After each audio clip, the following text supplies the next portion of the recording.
guys, welcome or welcome back to my channel. मैं हूँ सिद्धि and I am back after a very long time. I know that. Also, this video is going to be helpful for all the students, who have their upcoming exams, especially CA student or even CMA student, like any student जिसका exam है.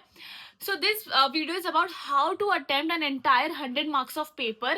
अब मैं ना अपने real life experience से बताऊंगी and I will be telling this on the basis of CA intermediate level exam जहाँ पे डिस्क्रिप्टिव एंड एमसीक्यू दोनों होते हैं. So let's start. So this is the technique that I followed for my May 24 attempt and I did clear it. And then उसके बाद मेरी मती मारी गई थी कि मैंने ये टेक्निक फॉलो ही नहीं किया until I did it again in September 25 and I cleared it again. So the technique is कि जब हमें क्वेश्चन पेपर मिलता है, रीडिंग टाइम जब हमें मिलता है, तो तुम वहाँ क्वेश्चंस पढ़ते हो, राइट? तो तुमको बस वो क्वेश्चन को पहले सेग्रीगेट कर लेना है कि कौन सा मुझे सबसे अच्छे से आता है और कौन सा मुझे नहीं आता है. क्योंकि ऐसा सिनेरियो बनता है एग्जाम हॉल में जो होता है कि तुमको कुछ क्वेश्चंस 100% आते हैं एंड कुछ क्वेश्चंस जो तुमको शायद 5% भी नहीं आता हो. तो मैं क्या करती हूँ, मैं पहले डिस्क्रिप्टिव क्वेश्चन को सेग्रीगेट कर लेती हूँ. सपोज मुझे क्वेश्चन 1 एकदम नहीं आता एंड क्वेश्चन नंबर 4 बहुत अच्छे से आता है, तो मैं पहले क्वेश्चन 4 अटेम्प्ट करूंगी, ठीक है? तो अब इससे दो चीजें होंगी. पहले तुम्हारा कॉन्फिडेंस बहुत बूस्ट हो जाएगा क्योंकि तुम्हारा पहला ही क्वेश्चन इतना अच्छा हो जाएगा कि तुमको लगेगा हाँ मुझे पूरा पेपर आता है. एंड दूसरा, तुमको पता है कि तुम्हारे हाथ में 14 मार्क्स आ चुके हैं. अब ये क्वेश्चन हो जाने के बाद उस क्वेश्चन में शिफ्ट करो जिसमें तुमको 10 से 12 मार्क्स आता है या 8 से 10 मार्क्स आता है. तो जब तुम वो भी कर रहे हो तो तुमको समझ में आ जाएगा, ठीक है 14 मार्क्स इधर या अप्रॉक्स 11-12 मार्क्स इधर एंड इधर से 10 मार्क्स तो आ ही रहे.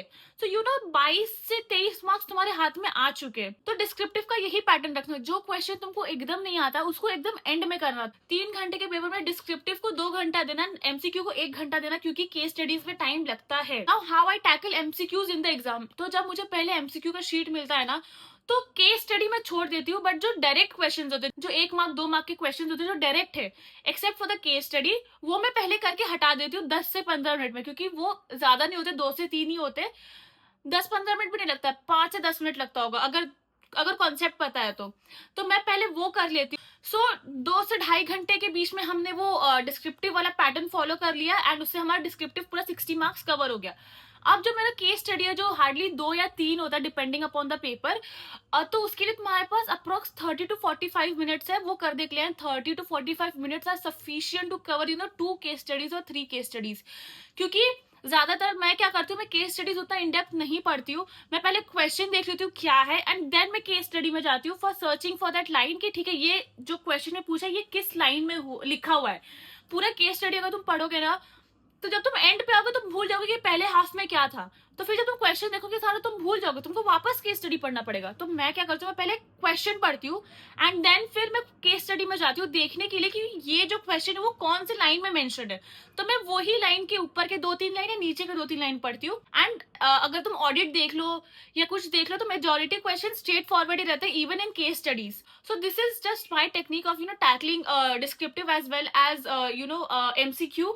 And this technique really helps a lot because बहुत लोग बोलते हैं कि टाइम जाता है, कौन क्वेश्चन सेग्रीगेट करेगा, बट लोग ये भूल जाते हैं कि अगर तुम क्वेश्चन 1 से स्टार्ट कर दो, फॉर एग्जाम्पल जो तुमको नहीं आता है, तुम अपना आधा घंटा 45 मिनट्स तुम उस क्वेश्चन में दे दोगे, तुमको पता ही नहीं चलेगा कि यू टाइम निकल जाएगा. तो इंस्टेड तुम वो क्वेश्चन अगर कर लो जो तुमको बहुत अच्छे से आता है, तो तुम्हारे अंदर वो कॉन्फिडेंस बूस्ट हो जाता है कि हाँ भाई ये तो आता है, तो मतलब ये भी मैं कुछ ना कुछ कर ही लूंगा एंड में. तो ये माइंडसेट होने से ना तुमको कभी एग्जाम में डर नहीं लगेगा या तुम्हारा कॉन्फिडेंस लो नहीं होगा, क्योंकि तुमको पता है कि इतना तो मुझे आता है ना, मतलब out of 100 marks of paper तुमको 25 मार्क्स तो आता होगा. तो ये माइंडसेट रखने का कि 25 मार्क्स तो आता है ना, उसके बाद बाकी हम देख लेंगे. तो जब तुम वो 25 मार्क्स कर लोगे ना, तुम देखोगे आगे का पेपर तुमसे अपने आप हो रहा है. मतलब तुमको वो स्ट्रेस ही नहीं होगा कि शिट यार ये तो मुझे आता ही नहीं है, बिल्कुल भी नहीं होगा. Trust me. एंड ये ट्राई करके जरूर देखना. एंड अगर तुमने ये ऐसा कुछ ट्राई किया है तो कमेंट्स में जरूर बताना. And till then bye bye, all the best.